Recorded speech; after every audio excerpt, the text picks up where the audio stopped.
Your knowledge, if it is limited, you yourself are going to be limited. It's easier to stay stuck in that discomfort rather than admitting you maybe don't know, admitting maybe you need some help. They struggle to get out of what they have built into their comfort zone. And sometimes that is a lack of knowing. If I don't know, then I can't take action, then I don't have to step out and do the thing. And a lot of us, if we're not doing this kind of work, we think our truth is the truth. Because some of us really dim, or some of us inflate because we feel like we have to impress. Whatever the situation is that's in front of you, you can take that situation and use it for good. You're not going to let it control you. You're not going to let it dictate what the rest of your life looks like. That holistic idea that everything affects everything else. And one of the best questions I ask myself all the time is,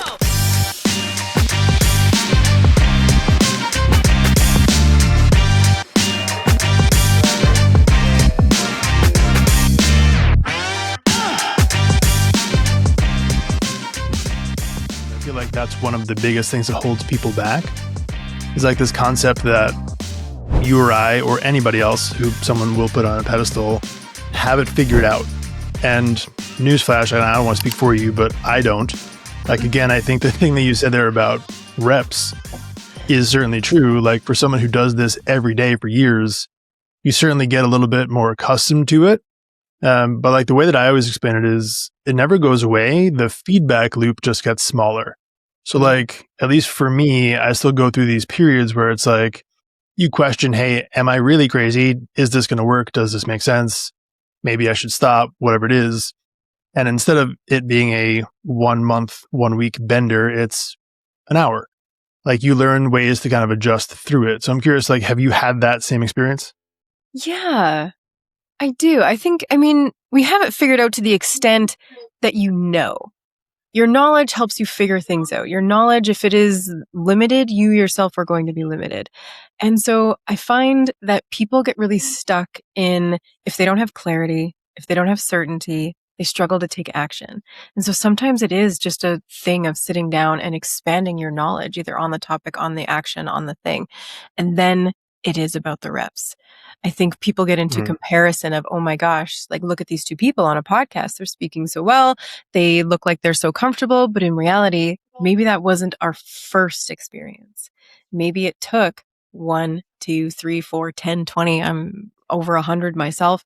And that's what helps. It builds the belief in yourself that these things are possible, expands your comfort zone into it, holding these things rather than it being in the anxiety zone. There's so many different ways we could take that. But yes, there are so many things that limit us, but it doesn't mean it's because there's something wrong with us or different in us. It's maybe we just haven't figured out what the block is, whether it be action, Right. uncertainty, lack of self-belief. Those I find are the top 3. What I love too about this format is that you can go back, because we spend so much time talking into a camera and a microphone. You can go back and look at episode 1. You Yes. can go look at, hey, what did you look like? What did you sound like? You know, how was your quality of public speaking? How many times did you say the word, Like there's so much to go back and kind of check the evidence. You know, even in this literal episode, I moved that light that's right there. Wasn't there last episode. Like every single episode, I'm looking to get 1% better. It's just the way that this kind of process has to be. But you said something in your last statement there about knowledge and knowing our limits and kind of knowing what we know. And the thing that interested me there was how many people don't necessarily know how much they don't know. Like this concept of, hey, I already have it figured out. I know what I need to do. I just need to go do it. It's kind of like this lie that we tell ourselves because it's easier to stay stuck in whatever this current situation is, even if it's uncomfortable. It's easier to stay stuck in that discomfort rather than admitting you maybe don't know, admitting maybe you need some help. Like, do you see that same thing with people as well? Yeah, it's almost like they're stuck in comfort. They struggle to get out of what they have built into their comfort zone. And sometimes that is a lack of knowing. If I don't know, then I can't take action. Then I don't have to step out and do the thing. And so if you Did can you start... have that same experience? As far as like, your origin story, if you will, did you have that same experience about like being stuck in comfort when you first started this journey on yourself? Not as much.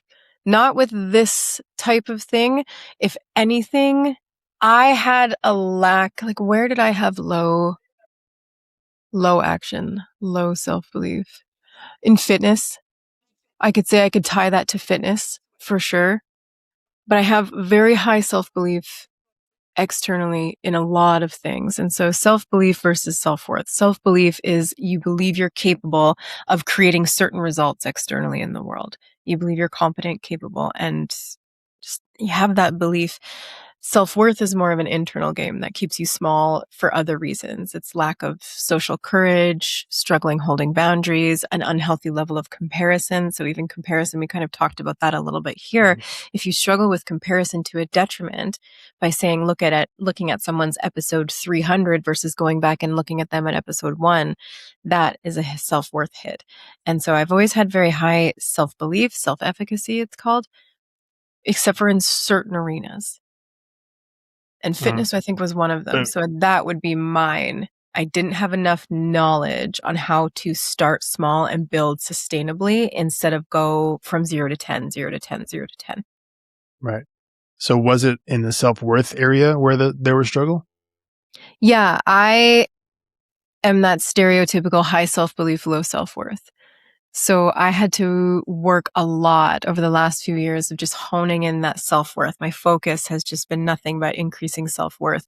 And one of the best questions I ask myself all the time is this thing, person, place, thing, or idea going to increase my self-respect or decrease my self-respect? And it's such a powerful question because it's not always the easy answer. It's not always the easy answer that feels the best. It's Again, is this workout going to increase my self-respect or decrease my self-respect if I skip it, let's say? Well, darn it. If I skip the workout, it's actually going to take a self-respect hit. It's going to feel good in the moment, but I'm going to regret that later. Is it going to be a self-respect hit to not go up and share my truth with this person? So it's a lens that gives permission to build your self-worth and self-respect, but doesn't let you kind of cop out and take the easy answer. And those are things that are really you versus you, right? Do I understand that correctly? Very much it's not external. Mm-hmm. External. So we have learned to gain a lot of self-worth from external results, or especially from people, especially in women. If you're a good mother, a good daughter, a good community member, a good sister, then that makes you a good woman. So we have been told that external things make us worthy women. And switching the narrative into building it from the inside out is a whole process, but that's the way it's supposed to work. We need to build that worth from the inside out, and then we get to decide what makes us feel worthy in the world based on our own intentions. So then if I'm hearing you correctly, and at least this is my belief, so I want to hear your perspective on it, is it that you have to really understand who you are in your identity and your authentic self and truly understand how worthy you are as you, then you can show up as, a good friend, a good partner, a good whatever? It's a feedback loop, kind of like the chicken and the egg a little bit, because we do get those external feedbacks. We can't help that. We're social beings. We're community beings.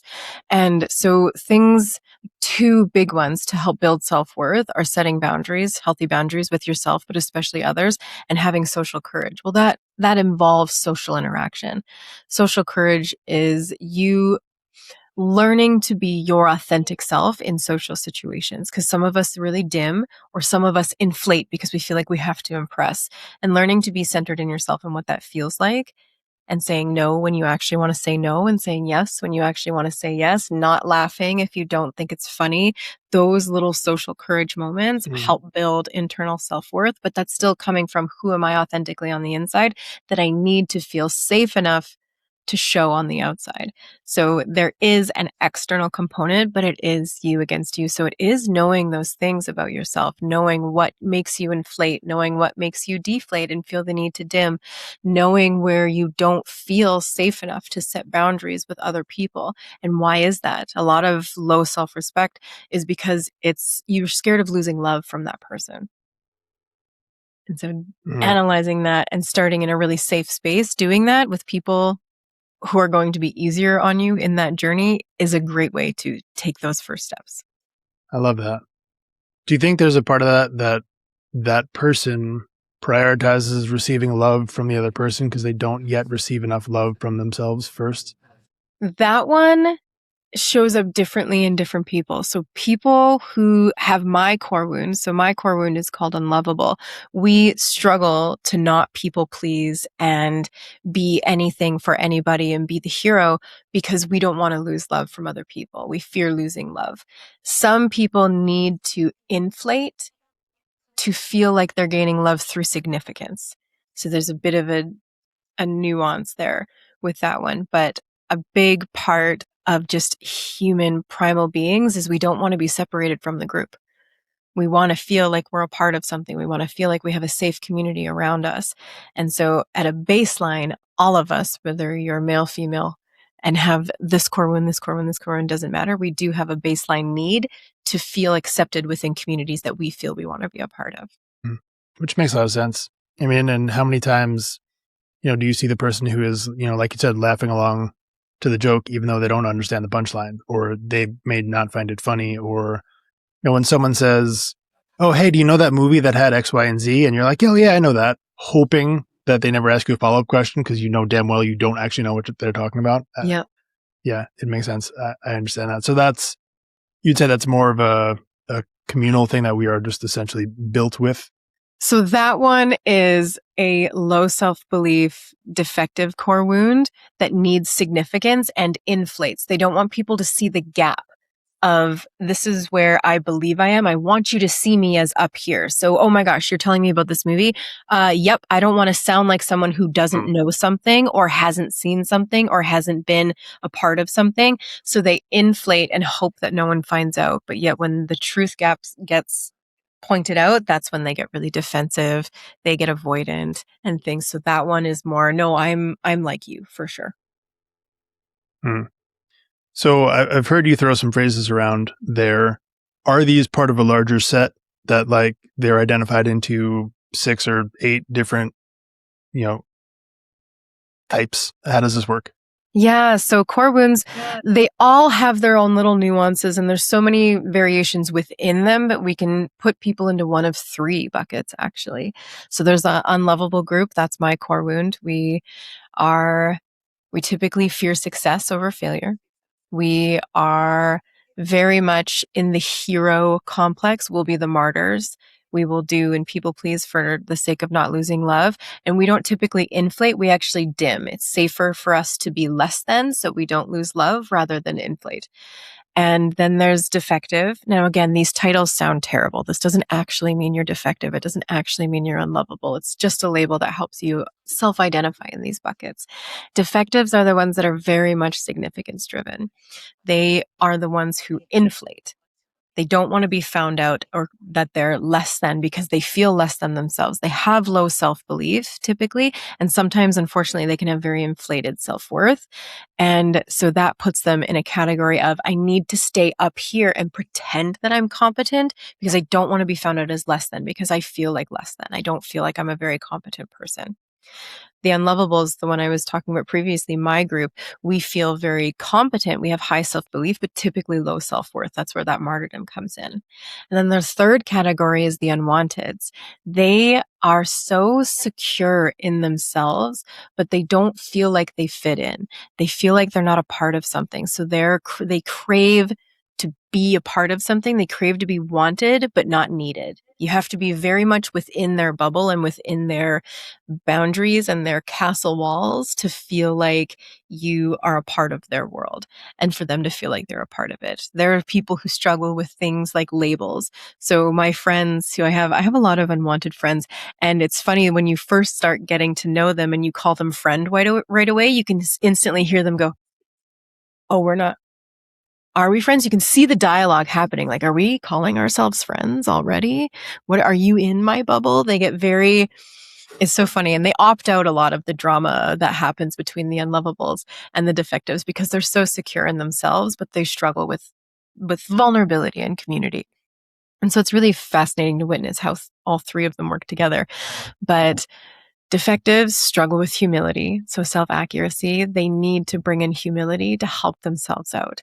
Unwanted struggle with vulnerability. If you struggle being vulnerable, you're actually going to struggle being included in certain kinds of relationships, and you're going to create a negative feedback loop for yourself there. And unlovables deeply need social courage. Those are kind of the 3 cures for that. But within those, there's so many different nuances. Are you fear of success or do you fear failure? Are you a growth oriented person or are you more a relationship oriented person? There's different buckets that we can categorize people in, and it really helps people understand themselves. And as coaches and people trying to serve others and help them, it's really important for us to know those things about our people that we're serving as well, because you should never talk to someone who has high self-belief the same way you talk to someone who has low self-belief, and vice versa. It's really detrimental to both of them. So you understanding yourself is always such a superpower, but being able to understand others in this way so you can really navigate the world in the relationships that you want to have is kind of a superpower. I agree. 'Cause, at least the way that I see it, I think you're not necessarily looking for being heard or seen in that relationship. So it allows you to actually see and hear the other person. Right. And I think that's the core part that I find super awesome about this entire journey is the more work you do on yourself to kind of figure this out and understand who you are, it allows you to be a better mirror in relationships and show up for other people because you're not necessarily just looking to word vomit all over them. How many times have you seen that where there's like I forget the term. It's like a Tommy Topper or something who always has to one up the conversation with their version of the story. Because they already feel loved, appreciated, seen, and heard themselves, right? Yeah, and it does. It really helps you take yourself out of the lens of life, which is really hard for people to do. We constantly see the world through our own biases, always. And a lot of us, if we're not doing this kind of work, we think our truth is the truth, which can get us into a lot of dialogue struggles and communication struggles, and especially in intimate partnerships. Like the fact that I now know that my husband has his biggest percentage is defective. So there's the other little nuances. We all have all three. It's just what's the syntax and what's the biggest one. And so now that I know that his inner dialogue is typically low self-belief, he feels like he's not competent, capable enough, and that puts him into shame and guilt. And then he feels less than and he wants to pull away. That tells me everything I need to know of how I can support him and communicate differently, because I myself am almost the opposite. I like to really get into it and I need to be shown that I am unconditionally loved, even when we're having an altercation, let's say. And so it's really fascinating, even just for communication styles, to be able to support each other. When he pulls away, it's because he's in shame. When he pulls away, I see it as, oh my gosh, I'm losing love. So then it creates this terrible little feedback loop of he's pulling away because he needs a minute. He doesn't feel capable, competent enough. He feels a lot of shame for what just happened. And I'm like, oh my gosh, he's leaving. I'm losing love. What is happening? I need to go and I chase and I need to go and make sure that our love is secure. And so even just those little nuances, understanding yourself in those intimate relationships, it's changed everything for us, even in our marriage. Which makes a ton of sense. I guess the question there is in the relationship where, you've got two people, each with their own style or characteristic, who are not necessarily aware of that or are doing the work to kind of understand it. How do they communicate? Because I feel like that's when you get into the scenarios where each person then creates their own version of the other person in their head. And rather than understanding, oh, this is why that's important to them, this is why that's important to me, and trying to figure out how to meet in the middle, they just create this impasse where now the relationship just deteriorates. So is it an information problem? How do we start resolving that? Well, by doing the only thing you have true control over, which is understanding yourself, understanding and controlling yourself. We can't, at the end of the day, control other people as much as we would love to think that we can. We can influence other people, especially those within close proximity to us, our children, our spouses, our families, maybe friends. But at the end of the day, you can only control yourself. And the more you learn about you, the more empowered you're going to be going into these scenarios, and the more you're going to understand how to navigate others in the world in a more empowered and optimal way. So it starts with self. I very much believe that. It started with, even just in this journey, it started with me learning about all of those things myself and then being able to identify it in my husband and being able to communicate that to him. So unlovables fall into codependency really easily because we're just all about unconditional love. And defectives, they fall into dependency very easily. And unwanteds go into hyper independence. That's their big one. And so those just little nuances and knowing that about yourself can just create such a, I feel like I'm using the word empowered a lot, but it really is that you're very intentional and very much understanding things a little more objectively.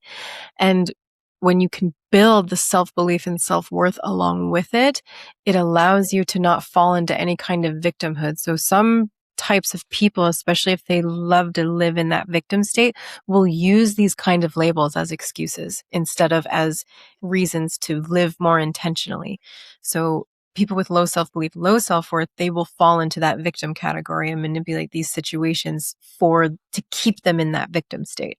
So that's why building self-belief, building your self-efficacy externally is really, really important always, and learning to build your self-worth as well to go along with it. And then you are just navigating the world just way more optimally and way more intentionally. I can't talk enough about it, genuinely. Self-awareness is everything. And everything you do for yourself that is better for you, your understanding, it's going to ripple out into those around you and into the world. And I just always think that's the best scenario. The more competent, capable, worthy, well-rounded humans we can become, the earth is just going to be a better place. Yeah, I wholeheartedly agree. What was that moment for you? Like where this became something you finally understood, like about yourself, and started to go down this journey of understanding it really for yourself and seeing and hearing yourself for the first time. Can you take us through that story? Yeah, I don't know if I've ever been asked it that way specifically, actually. This is exciting. I love new questions. My journey starts when I was very, very sick. So all of the awareness I had now came from a very physical space. I had to learn that to heal and to become pain-free, it was more about a holistic way of living than just looking at myself as a physical being and just this one physical problem within myself. It was, okay, my whole body is a community and all the parts are working together. Like, yes, this piece doesn't work well, but that includes my liver, my guts, my stress, my sleep. Everything works together as a community. And I was always brought up, as most of us were, when you're going into the medical system, like, it's just this piece. You're in this box and that's it. No one's talking about external environment and what that plays into it. No one's talking about the pieces that fall into place on the inside as well. And so it was those awarenesses first, that my body is a community and it's working together. And if there is one problem, there is another. And at some point, it's like the chicken and the egg. You just need to get in there and start supporting one system and then continuing to support the others. And then it expanded into, oh my gosh, my external environment, endocrine disruptors, external stress, persons, places, things, ideas can add to physical stress and physical unwellness. That's not a word, but that's where we're going. And and so that, even just that holistic idea that everything affects everything else. And so as my body started to heal physically, I realized, oh my gosh, I need to heal mentally and emotionally as well. I went through a lot being very sick, a lot of surgeries, a lot of different physical traumas and things. And so as I started to heal mentally and emotionally, I started feeling better, even physically. And so when we talk about how separate they all are, it's such a mistake. They're all together. And then it just kept expanding, expanding, expanding. And then I found these two guys at Next Level University. They're the people I partner with now and the company that I work with now.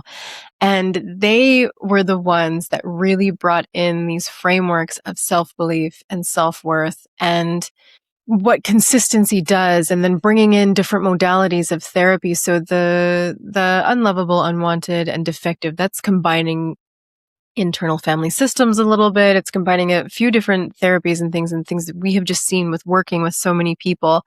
And so it expanded not only through experience and through knowledge of me wanting to serve others, but it's always so valuable to go through that experience and learn it about yourself first.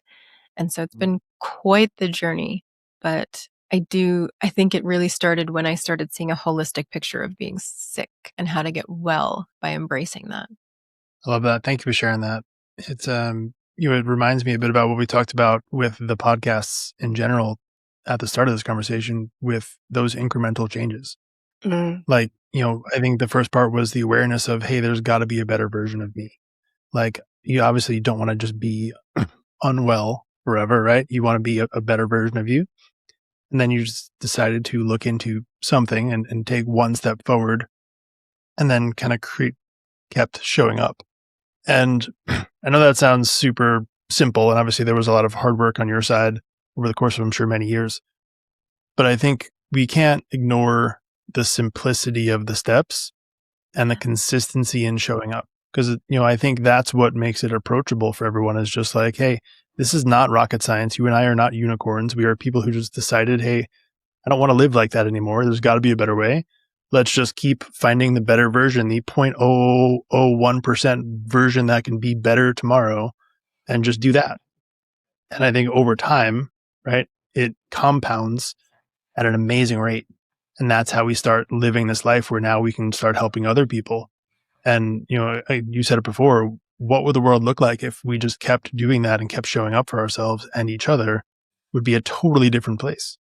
I think now more than ever, that's so critically important for us to show up and to help each other. But it starts with us, like owning our story and showing up for ourselves is the only way that we can really show up for other people. I'm curious kind of your perspective on this part. When you talk about core wounds, right? And you touched on a little bit before that these terms, unlovable or defective, sound super derogatory, right? And no one really wants to call themselves, hey, I'm defective. I think core wounds is another one. I look at it as a parent. Hey, what core wounds am I going to inflict on my kids? Sounds terrible, and you don't want to say it. However, you are shaping your children's identity. That part's clear. Whether you call it a core wound, whether you call it their identity, whatever you want to call it, you have an effect on the people around you. So, like, how do we frame core wounds in a way that people can understand, hey, it's not that bad. Everybody has one. Whatever you want to call it, whether you want to call it a core wound or a childhood, like, what is this thing really? Mm. I have to go back to what you said. I love everything you said about just that 0.0001% improvement. And people don't like to hear that, but it really is those small little changes consistently over time that evolve. That's really what it is, whether you're on a personal, emotionally intelligence journey, or maybe you're on a physical journey like I was in the beginning, or even like you said in the beginning, you moved a light and that was your 1% improvement for your podcast that day. That is how this works. It is unsexy fundamentals over time, done consistently. I can't tell you how many people have asked me, well, what was the one thing that got you from chronic illness and chronic pain to being better? It's like, it was a decade. It was a decade of small, consistent improvements that got me to where I am, that got me to heal from a thing that I was told you could never get rid of. I was going to be in pain for the rest of my life. And so there are these little things that you can do every day that are in alignment with the goals that you have, whatever your version of success is. Like I said, it might be a physical journey, it might be a mental journey, whatever that looks like. I mean, I know they're very intertwined, but pick something and start moving the needle in small ways and allow the compound effect to work for you. I love that you said all of that. Okay. Core wounds. Thank you. So core wounds are something we discover and uncover within us. They're already there and they do happen from very early on. And I love that you brought it in from the perspective of a parent, because I'm constantly looking at my kids like, how we doing? Am I doing okay? Like, I know you're going to have your core wounds regardless. I think that's the thing that we can give a little grace on as parents is, as hard as we're going to try to be the best parent we can be for them and be emotionally intelligent and be so loving unconditionally and all of these things, it all comes with hardships later on.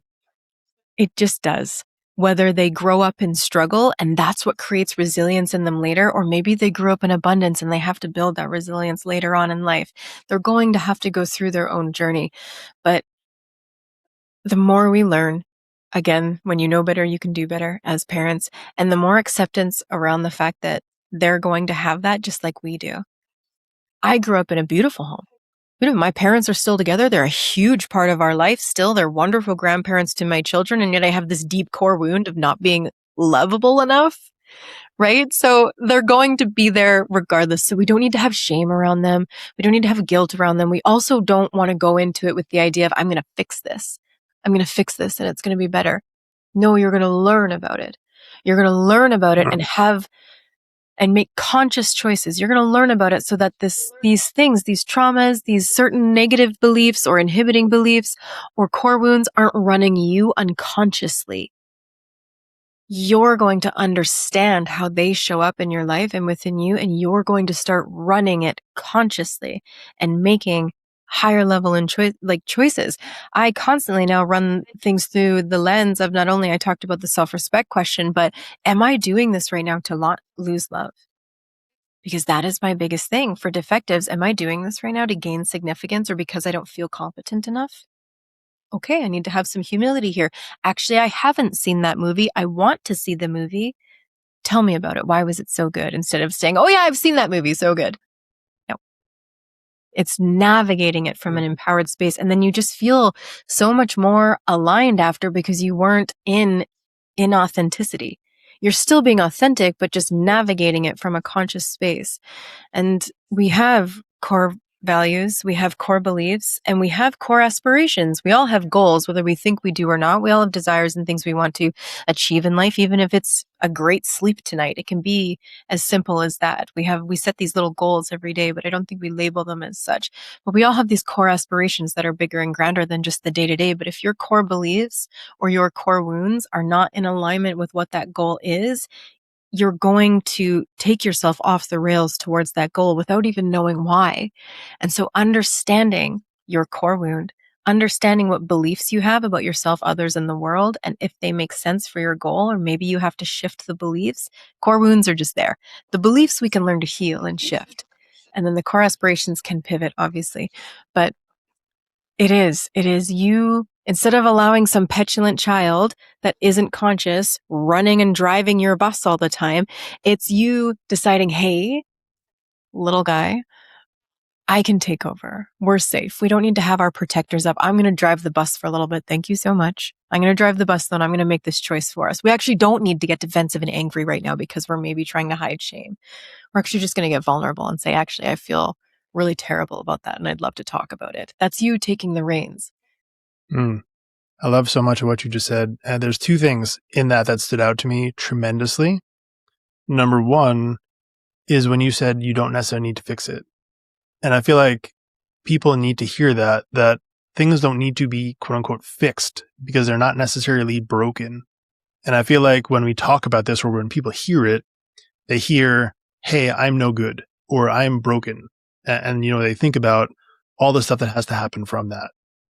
And what I heard so much of in your story is you took this thing that was going to be an illness you were going to have to live in pain for the rest of your life, decided that's not how you wanted to live, and through the work, through a decade of hard work, are now in a position where you can help other people like heal and live in just joy. And it came from this wound. And I think that's the cool part. And the second thing it really reminded me of is sometimes let me start that over again. Somebody told me one time, this thing that stuck with me forever. They said, when you look at your scars, do you see the hurt or the healing? And it's a perspective that I never really thought about before, but I think it's a really good one. A lot of times when you look at the scars you have, whether they're physical, mental, whatever they are, you can choose to remember what caused the scar, what caused that wound, or you can be grateful the fact that it's healed, or remember all the things that happened after that, the entire process, the people you met along the way, the journey, or what you're able to do now because of it. And I feel like this entire story, this entire conversation really reinforces the fact for me that no matter what it is that you have in your life, whatever the situation is that's in front of you, you can take that situation and use it for good. You just have to decide you're not going to wallow in it. You're not going to let it control you. You're not going to let it dictate what the rest of your life looks like. You're going to find out, hey, how do I get around some people who are going to allow you to feel heard and seen while you're working on yourself? So think, like you said before, that community part is so huge. And then show up every freaking day. Is it really that simple?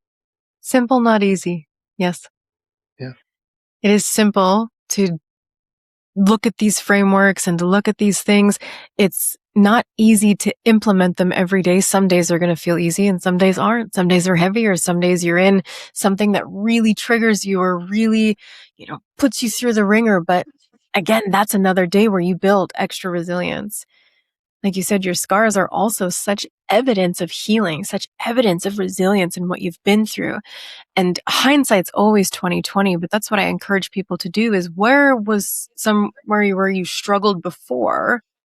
And yes, it sucked while you were in it. And yes, I think we can have little moments of pity party, of little moment of, oh, gosh, this sucks. Okay, I've had my pity party. I've had my moment. Maybe we need someone to validate that for us, that it's just this crappy situation. And then we can move on. I don't believe in living in the pity party, but I believe in acknowledging it if that's what you're feeling.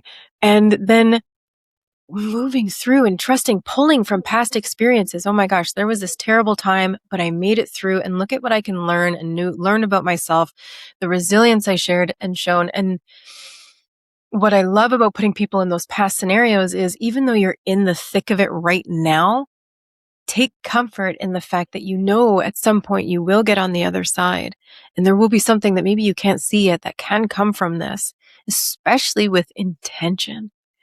When we can lead things, even crappy situations, with intention of, I'm going to intentionally feel this because this is a crappy situation. I don't feel good about it, but I'm also going to intentionally take away from it as much as I possibly can, knowing that it's going to build me better later. It helps. It helps when you're in those crappy moments. Do you have a gratitude practice? I do. Is that part of it?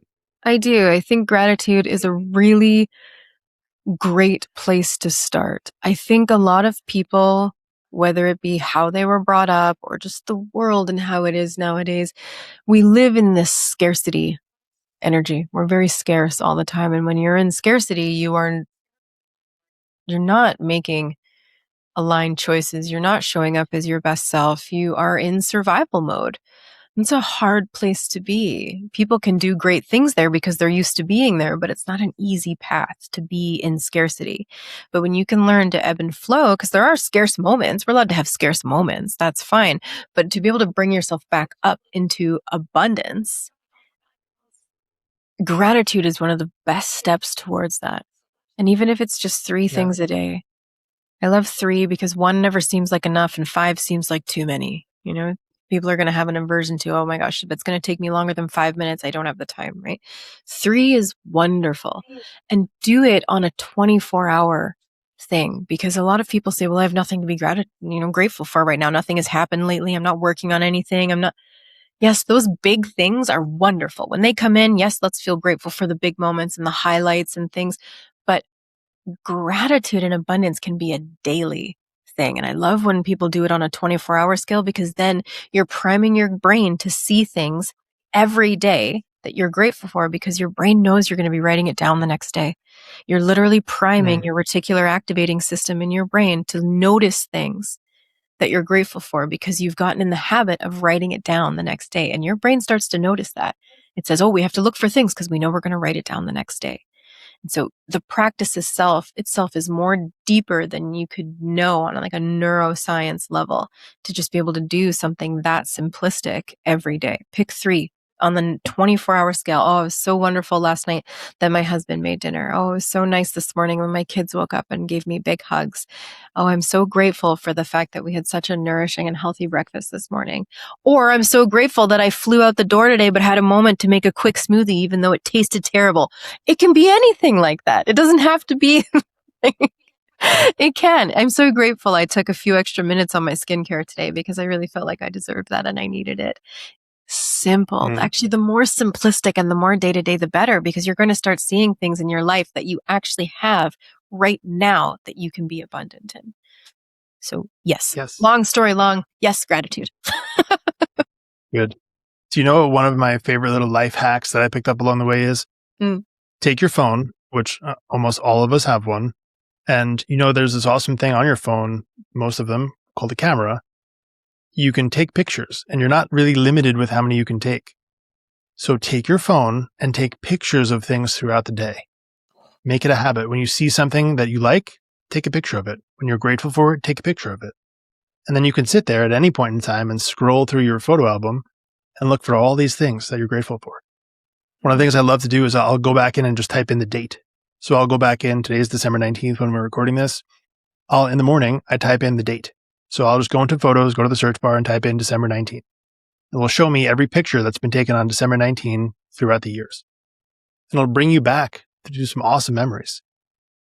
But I think, it's one of those things when you start being intentional about looking for things to be grateful for, you start seeing them show up in all sorts of places. And it's one of the best habits to get into is to start looking for things to be grateful for, because you're going to start finding them more and more. And, I can't just agree with that enough.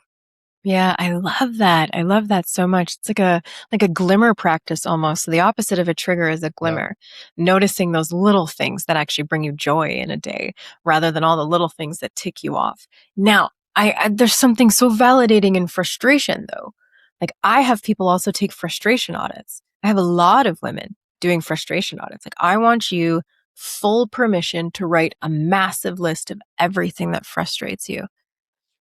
Now, this is really important to balance with a gratitude practice because we don't want to keep priming your brain for things that only frustrate you. But there's a lot of power in expressing what frustrates you and then categorizing it into things like, do I have control over this? No. Okay. How can I adjust myself around it then? Do I have control over this? Yes. Amazing. Let's start making a list of where I can pivot and expand and grow and change or eliminate these frustrations, because frustration is very validating. It's frustration tells you that there's something in misalignment in your life, especially if you're a goal-oriented person. yeah, Something frustrates you, it's because it's keeping you from your goal. Even if that goal is to have a cleanlier home or a less busy home and you want to start purging things or whatever that is, there's so much power in seeing where you're frustrated and why, rather than just suppressing it and building up frustration. 100%. And that reminded me of, I'll give you the second life hack of Jim. I have this, which is a post-it notepad. I call it my pissed off pad. I keep it on my desk. Anything that bothers me or frustrates me, I write it down in there. If it bothers me enough, I keep it on my monitor right here. So I remember, hey, that's the thing that bothered you. Let's go fix that. And if it's not that intense, which those are relatively rare, I'll write it down. I will then crumple it up and say, I'm throwing that in the garbage, getting rid of it. I expressed it. I felt it. I got rid of it. I don't need to carry that. And I feel like the ability to feel your feelings without being your feelings and like letting your feelings control and dictate your life, such an important and healthy part of being a healthy human, that we need to understand how to work with our feelings and not push them aside, not deny them or let them control you. Oh, I love that so much. I love that so much. Because our feelings are there for a reason. And how often are we told to suppress the feelings that are bad, in air quotes? There's no bad feelings. It's just, you can take bad actions because of what you're feeling. Definitely. How do you react when you're in these feelings is important to know about yourself. But the feeling itself is there for a reason. Feelings always have messages for us. And so if we can learn to get curious in those feelings rather than suppress or explode, what a superpower to be able to, again, just Mm, navigate yourself, others, and the world and within those spaces as a self-awareness practice. yes, 100%. Well, I want to thank you for this conversation because it has been truly an honor and a lot of fun. So again, tremendous thank you and honor to you for doing that work, because had you decided to wallow in that pain, Lord knows, what the result of that would have been, but it would not have been this. I know that for sure. So thank you for taking that decision. I know it was not easy and I'm sure it's still not easy, but there is a lot of fruit that came from that decision. So again, thank you and tremendous gratitude for you sharing this time and knowledge. How can people support you from here? Thank you so much for such a beautiful, just free flowing, authentic conversation. We kind of just hit record and went, and this is where it took us. I love that. I think that's so fun.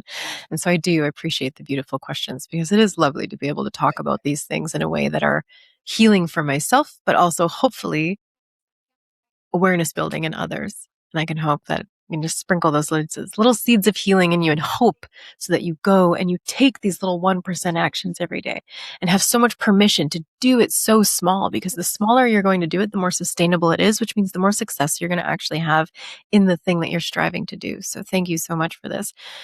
For me, I am a simplistic being. Instagram, Facebook are probably the easiest. I love being in my DMs and getting messages from people. And when you do message me, you are getting me. You're not getting an assistant. You're not getting AI.